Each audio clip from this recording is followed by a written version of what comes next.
Bom, pessoal, então eu vou começar com uma revisão aqui sobre os conteúdos que a gente trabalhou de termodinâmica. Então, sempre durante essa revisão geral que eu vou estar fazendo aqui sobre termodinâmica, que começou lá na atividade 8, mais ou menos, se não me engano, eu sempre vou estar fazendo uma introdução, né, à equação que a gente trabalhou naquela ocasião, e depois vou estar retornando aqui nos exercícios da nossa lista, né, para estar aplicando essa equação que eu vou estar explicando aqui de maneira inicial. Então, eu vou explicar a equação e depois vou sempre estar resolvendo os exercícios de revisão que eu apliquei na atividade 16. Né? Então, o primeiro conteúdo que a gente trabalhou foi sobre a Lei Geral dos Gases. Né? Então, a Lei Geral dos Gases, ela relaciona as três variáveis que a gente chama variáveis de estado aqui. Né? Então, lembra que a primeira variável de estado era a pressão. Bom, a segunda variável de estado era o volume e a terceira era a temperatura.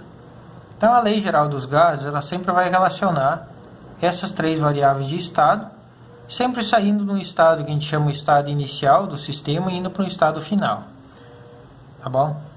Eu sempre vou chamar a atenção para vocês quando vocês forem trabalhar com a Lei Geral dos Gases aqui, e eu coloquei isso na revisão que eu expliquei lá, que eu montei para vocês tomar cuidado em relação à aplicação dessa equação. Né?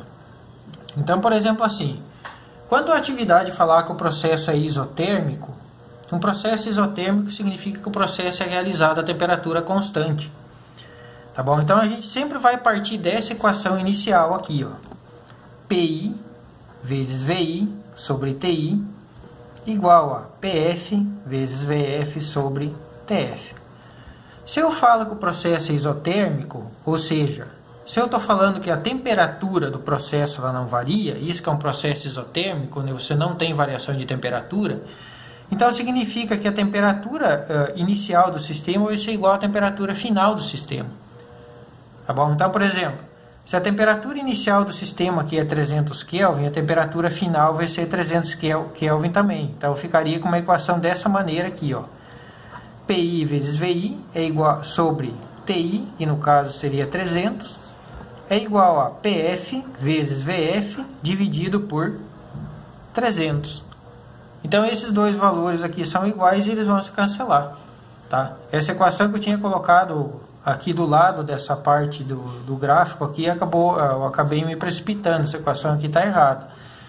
Quando a gente está trabalhando com um processo isotérmico, a gente usa essa equação aqui, tá? PI vezes VI é igual a PF vezes VF. Tá bom? Então, isso que é um processo isotérmico. Então, sempre a gente vai estar partindo dessa equação inicial aqui, e a partir dessa equação, a gente vai estar isolando alguma variável.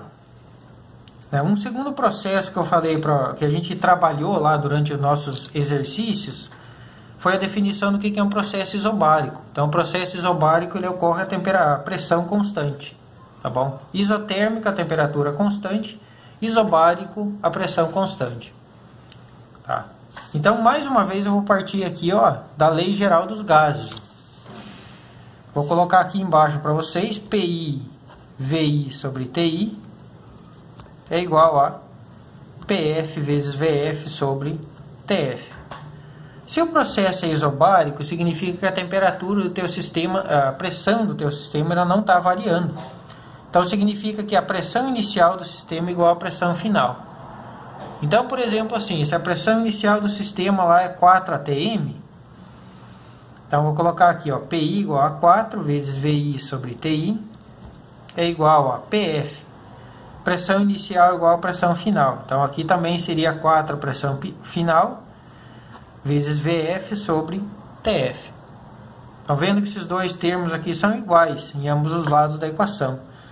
Então, por isso que quando a gente trabalha com processo isobárico, a gente tem essa relação aqui entre as variáveis de estado. Porque uma variável de estado, que nesse caso aqui é a pressão, ela já foi cancelada em ambos os lados da equação, né? Porque ela se mantém constante, tá bom? Então, nesse caso aqui, a equação final que ficaria aqui seria VI sobre TI é igual a VF sobre TF. E um último processo também que eu coloquei aqui nessa revisão foi o processo realizado a volume constante. Então, se a gente voltar lá na equação, na lei geral dos gases, a gente mais uma vez tem, ó, PI VI sobre TI é igual a PF VF sobre TF. Ah, se o volume é constante, significa que o volume inicial do sistema vai ser igual ao volume final. Então, esses dois caras aqui se cancelam. E eu fico com essa equação aqui. PI sobre TI é igual a PF sobre VF. Então, observe que no processo, tanto no processo isotérmico, no processo isobárico e no processo isovolumétrico ou isocórico, a gente sempre vai partir da mesma equação. PI VI sobre TI é igual a PF VF sobre TF. Tá bom? Sempre parte da mesma equação e verifica qual que é a variável que está se mantendo constante. Tá? Se as três variáveis, se as três grandezas de estado elas variaram, então você vai ocupar a equação dessa maneira aqui. Agora, se uma variável se manteve constante durante o processo, então você já pode cancelar ela. Tá bom? Então parece uma coisa um pouco complexa, mas na verdade a gente sempre parte da mesma equação. Tá bom? Tanto no processo isotérmico, quanto no isobárico, quanto no isocórico e isovolumétrico. Ok? Então essa seria uma explicação breve da lei geral dos gases. Aqui uma coisa que eu vou destacar, sempre que vocês estiverem trabalhando com temperatura aqui, a temperatura sempre tem que estar em Kelvin. Sempre. É obrigatório que vocês sempre coloquem a temperatura em Kelvin antes de desenvolver o exercício que foi proposto. Tá? Então vamos começar. Antes de eu começar a resolver o exercício, eu só vou trabalhar explicando um pouquinho sobre um desses gráficos aqui. Nesse caso aqui eu vou usar só esse gráfico aqui do processo isotérmico, só para que vocês entendam o que esse gráfico aqui está me falando. Então, ó, agora vamos começar fazendo a leitura desse gráfico aqui. Ó. Eu vou começar, por exemplo, a partir desse ponto aqui. Tá? Então, imagina que nesse ponto tem um volume inicial aqui no meu sistema de, sei lá, por exemplo, 10 metros cúbicos. E para esse volume inicial, eu vou associar um valor de pressão aqui no gráfico. Ó. Digamos que para esses 10 metros cúbicos aqui, eu tenho uma pressão inicial de 1 atm, vamos colocar aqui. Agora vamos tentar representar esse sistema aqui para ver o que está acontecendo. Né? Então, imagine que você tem um gás agora contido num êmbolo aqui, né? Então esse gás está numa configuração inicial aqui. Aqui eu vou representar o êmbolo e aqui eu vou representar algumas moléculas de gás. Inicialmente, o volume inicial desse gás é 10 metros cúbicos e ele está numa pressão inicial de 1 atm. Tá bom? Esse aqui é o estado que eu vou chamar de estado inicial. Aí o que eu vou fazer? Eu vou começar a pressionar, digamos assim, esse êmbolo aqui. Né? Então eu vou sair, por exemplo, de um volume inicial aqui de 10 metros cúbicos e vou vir para um volume final aqui. Eu estou só jogando valores para exemplificar, tá bom? Mas digamos que eu vim para um volume final aqui de 5 centímetros cúbicos. 5 metros cúbicos, desculpa. Tá bom? Vejam bem. Se eu reduzir o volume desse sistema, as moléculas de gás aqui vão ficar mais comprimidas. E, portanto, a pressão do sistema aqui vai aumentar. Então, eu vou ter o mesmo número de moléculas aqui, mas como elas estão num espaço muito menor, a pressão aqui vai ser muito maior. E se esse sistema aqui ele não está variando temperatura, porque é um processo isotérmico, então, consequentemente, você vai ter variação de pressão. Então, a pressão aqui nesse sistema, a pressão nesse estado final,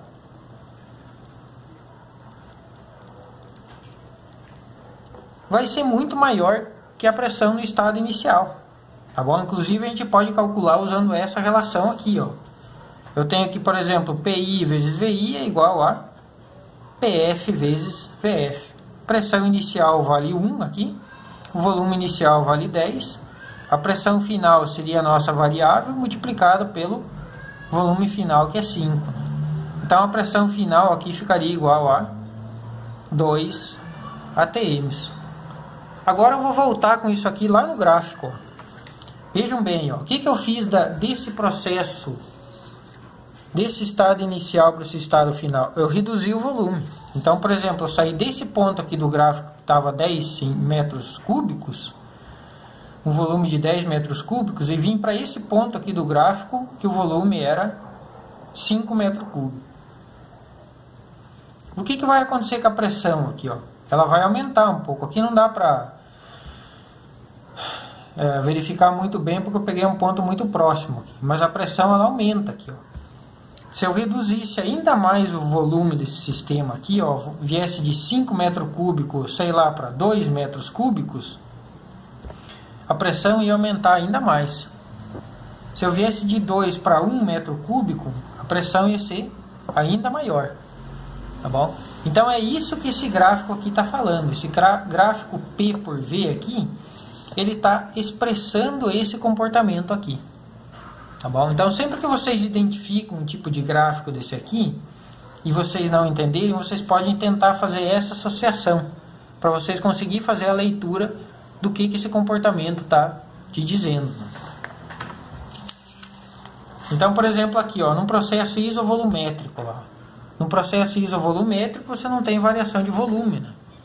É o caso típico lá da tua panela de pressão. Por que a panela de pressão ela cozinha mais rápido? Porque você mantém o volume constante, né? O volume lá no interior da tua panela de pressão não pode variar, não vai variar, né? Então é um processo que a gente chama de processo isovolumétrico, ele ocorre a volume constante, né? Tá bom? Então a pressão lá no interior da panela vai ser proporcional à temperatura. Tá bom? É o que esse gráfico aqui está expressando. Então, à medida que você vai aumentando a pressão lá no interior da panela, a temperatura vai aumentar também. Então, é uma maneira de você ter um aumento de temperatura de cozimento ali do alimento a partir do aumento de pressão. É um exemplo, por exemplo, de aplicação dessa lei geral dos gases aqui, né? É claro que naquele sistema ali você tem que primeiro definir o teu gás, né? Tá bom? As características do teu gás para você saber se é um gás ideal ou não. Então essa seria uma abordagem inicial sobre o que é a lei geral dos gases.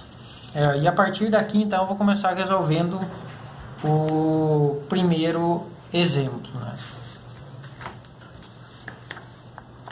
Então, nesse primeiro exemplo, sempre que vocês vão resolver qualquer tipo de exercício de física, a minha recomendação sempre é que vocês imaginem o comportamento desse sistema e comecem a retirar os dados do sistema, né?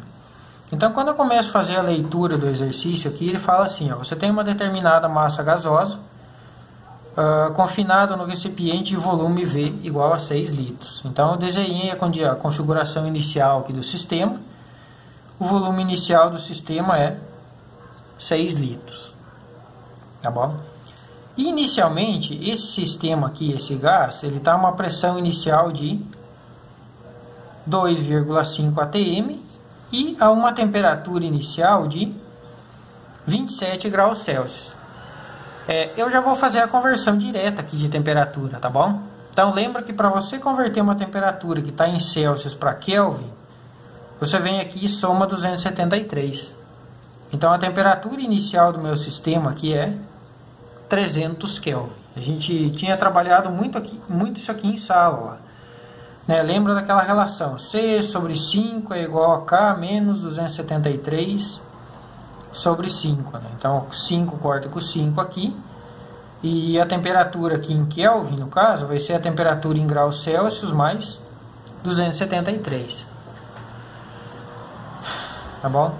Então, inicialmente, eu já tenho os 3 valores que eu preciso aqui lá da minha lei geral dos gases. Né? Lembra que PI vezes VI sobre TI é igual a PF vezes VF sobre TF.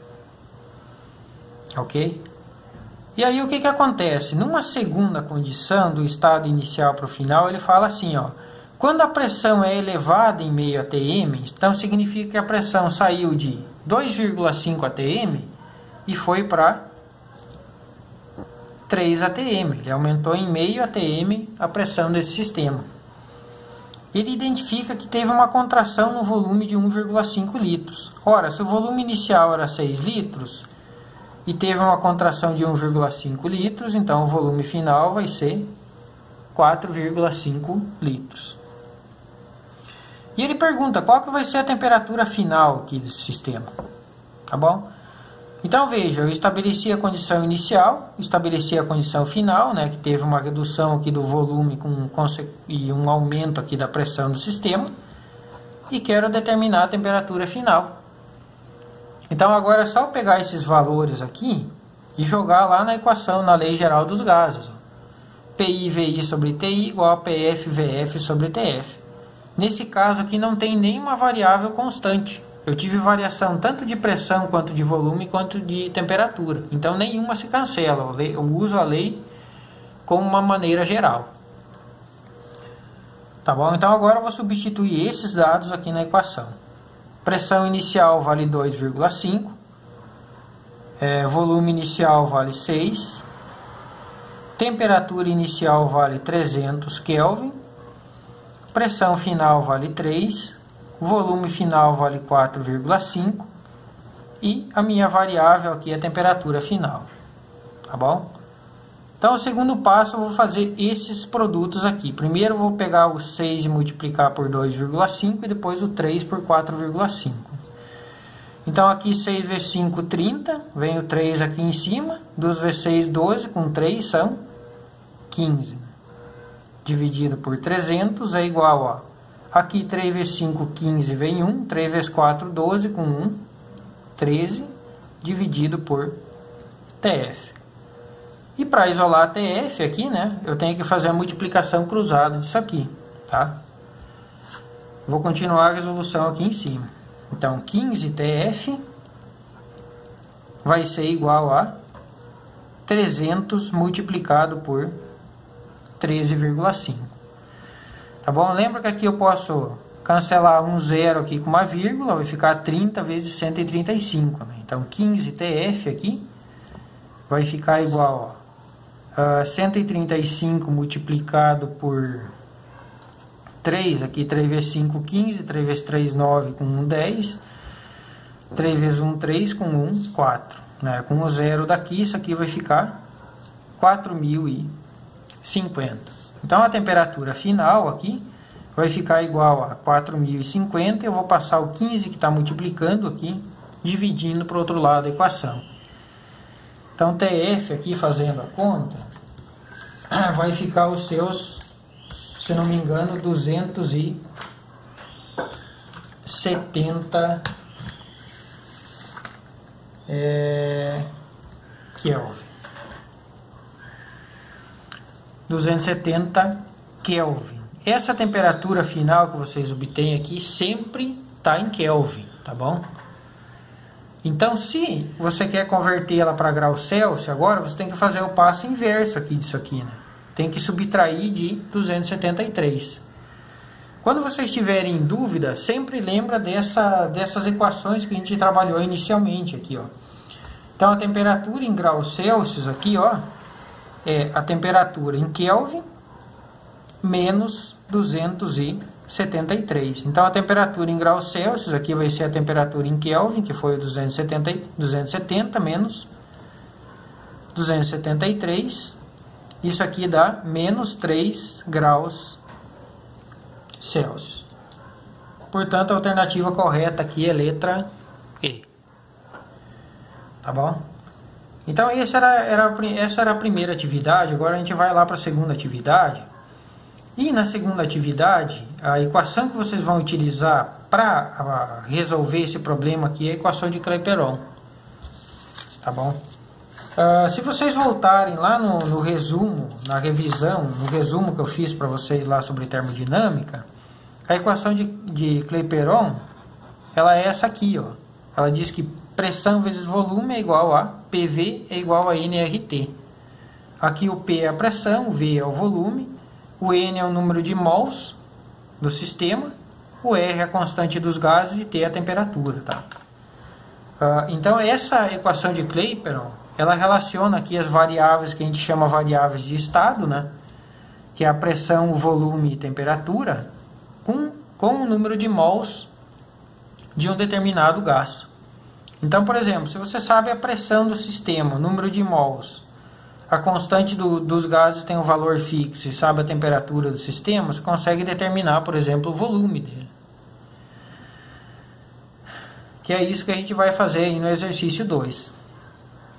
Tá bom? Então, nesse caso aqui, só tomem muito cuidado quando vocês forem utilizar aqui o valor da constante universal dos gases aqui.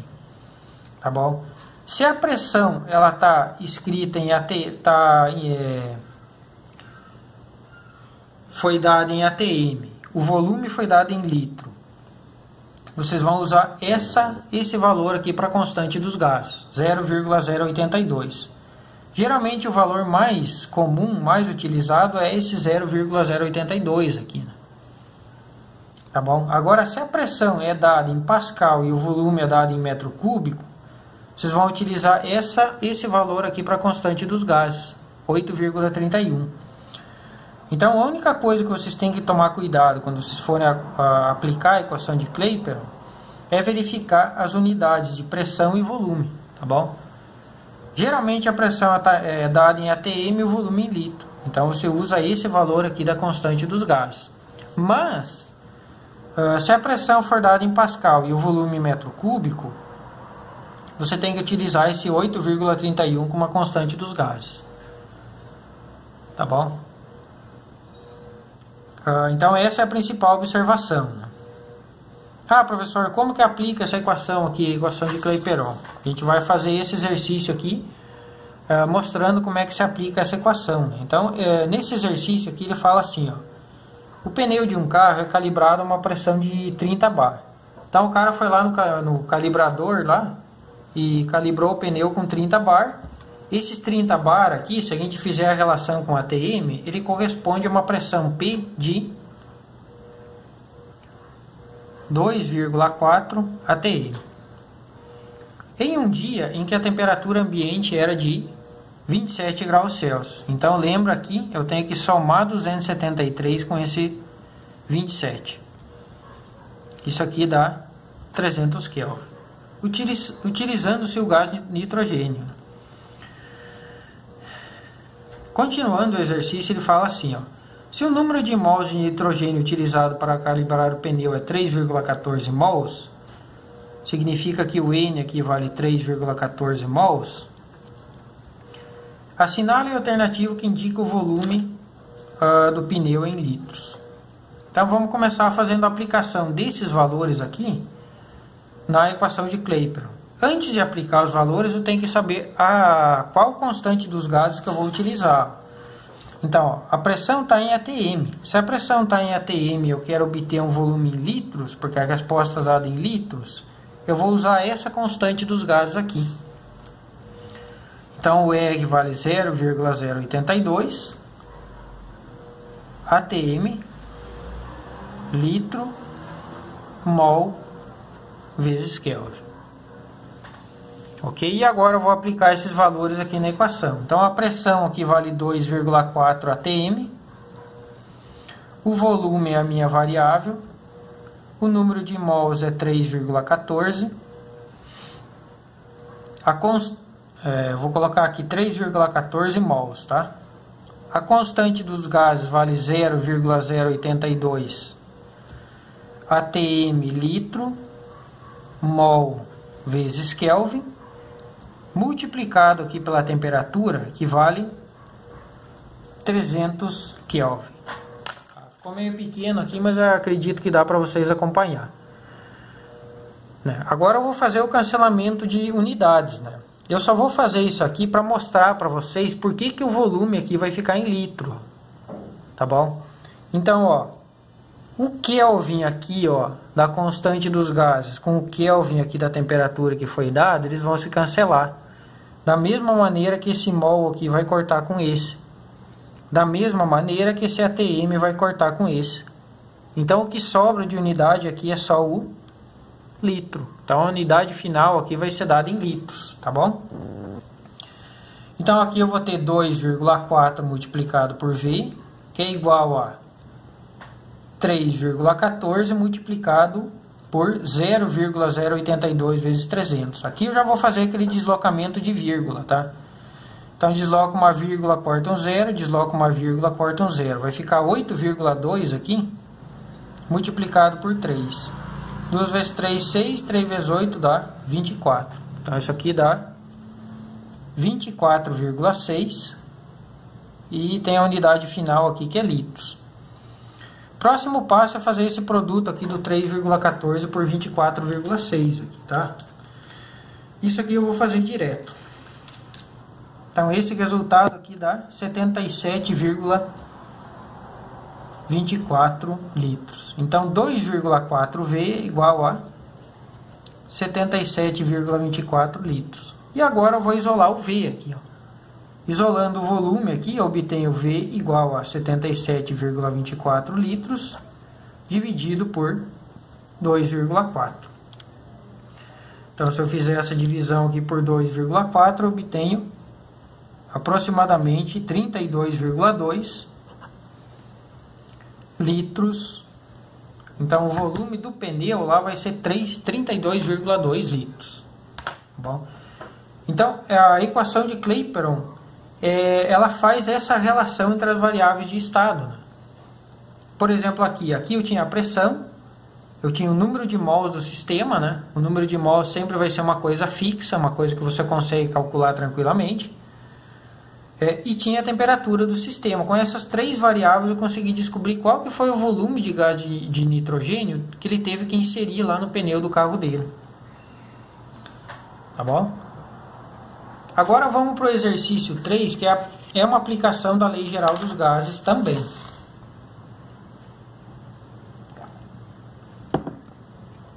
Então, nesse exercício 3 ele fala assim, ó, em um dia quente, a temperatura do pneu do carro, discutido no exercício anterior, pode chegar a 50 graus Celsius. Opa, eu já tenho um dado aqui, né? Então, eu sei que num dia quente, a temperatura que o pneu pode atingir, lá, a temperatura final dele, é 50. Lembra que esse 50 aqui você tem que somar com 273, isso aqui dá 323 Kelvin. Aí ele fala assim, assinale a alternativa que indica o aumento percentual da pressão do pneu devido a essa elevação de temperatura. Então esse exercício aqui, como era um exercício aqui, assim que ele deixou, ele não deu tantas informações, digamos assim, eu já coloquei aqui mais ou menos a sequência que vocês tinham que fazer para resolver, tá bom? Então eu falei, ó, utilize a Lei Geral dos Gases. Então a Lei Geral dos Gases é PI vezes VI é igual a, sobre TI, é igual a PF vezes VF sobre TF. Nesse caso aqui, o volume do pneu, ele não pode variar. O volume vai ser uma coisa fixa, né, do pneu do carro. Então a gente já sabe que o processo é um processo isovolumétrico, realizado a volume constante. Se o processo é realizado a volume constante, eu posso cortar esse V com esse V. Então sobra PI sobre TI é igual a PF sobre TF. Então agora eu tenho que identificar as outras variáveis aqui para indicar qual que foi, calcular qual que foi o aumento percentual da pressão do pneu do carro. Qual que era a pressão inicial aqui do sistema? Se eu voltar aqui no exercício, eu vejo que ela valia 2,4 atm. Qual que era a temperatura inicial do pneu? Se eu voltar aqui no exercício, ela valia 27 graus Celsius, ou 300 Kelvin. ok? Então eu tenho 3 dados aqui e eu vou determinar qual que foi o aumento percentual da pressão do pneu do carro, né? Se a temperatura aumentou mantendo o volume constante, significa que a pressão do sistema vai aumentar também, né? Porque você fornece mais energia para as moléculas ali do nitrogênio que estão no interior do pneu para elas se movimentarem, né? Então, consequentemente, você vai ter um aumento da pressão ali do teu pneu. Ok? E agora eu vou substituir todos esses valores aqui nessa equação. Pressão inicial vale 2,4. Temperatura inicial vale 300. Pressão final é o que eu tenho que determinar. E a temperatura final do sistema foi 323 Kelvin. Agora eu vou isolar o PF aqui, ó. Então eu vou passar o 323 multiplicando 2,4 aqui. Tá bom? Então isso aqui vai ficar assim, ó. PF vai ser igual a 323 multiplicado pelo 2,4 lá, dividido por 300. Eu só passei esse 323 multiplicando para cá, ó, tá? Ficou 323 dividido por 300 multiplicado por 2,4. Como a gente quer determinar o aumento percentual, a primeira coisa que eu vou fazer é fazer essa divisão aqui, ó. Se vocês dividirem 323 por 300, isso aqui vai dar aproximadamente 1,08 multiplicado por 2,4. 2,4 então, é a pressão inicial. O que esse resultado final indica? Eu já deixei essa divisão aqui meio que proposital, né? Então ele indica que a pressão final ela é 1,08 vezes maior que a pressão inicial. Ou em termos percentuais, né, a pressão final ela vai ser 8% maior que a pressão inicial. Tá bom? Existe essa maneira de analisar aqui, de calcular a porcentagem para esse caso, ou senão vocês podem jogar naquela relação de taxa de porcentagem também, né? Então, por exemplo, a pressão final aqui, ela ficaria 2,59 atm. 2,59 atm, né? Para quem já trabalhou com porcentagem, para você calcular uma taxa de porcentagem, eu vou chamar essa taxa de porcentagem de I, você pega a variação, aqui no caso vai ser uma pressão, a variação de pressão, divide pela pressão, pelo valor inicial, que no nosso caso vai ser a pressão inicial, e multiplica tudo isso aqui por 100. Então a variação aqui vai ser a pressão final, nossa, né, que é o 2,59, menos a pressão inicial, que é 2,4, multiplicado por 100. Isso aqui tudo dividido pela pressão inicial, que é 2,4. Então essa taxa aqui vai ficar 0,19, né, 2,59 menos 2,4 dá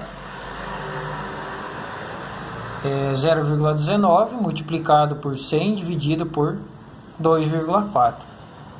0,19 dividido por 2,4, isso aqui dá aproximadamente igual a 0,08 multiplicado por 100, ou 8%. Ok? Então tem as duas maneiras, né? Você pode fazer essa maneira aqui que é um pouco mais analítica já, né? Você bate o olho aqui e vê direto. Ou senão você joga nessa fórmula aqui para cálculo de taxa de porcentagem. As duas vão chegar sempre no mesmo resultado, tá bom?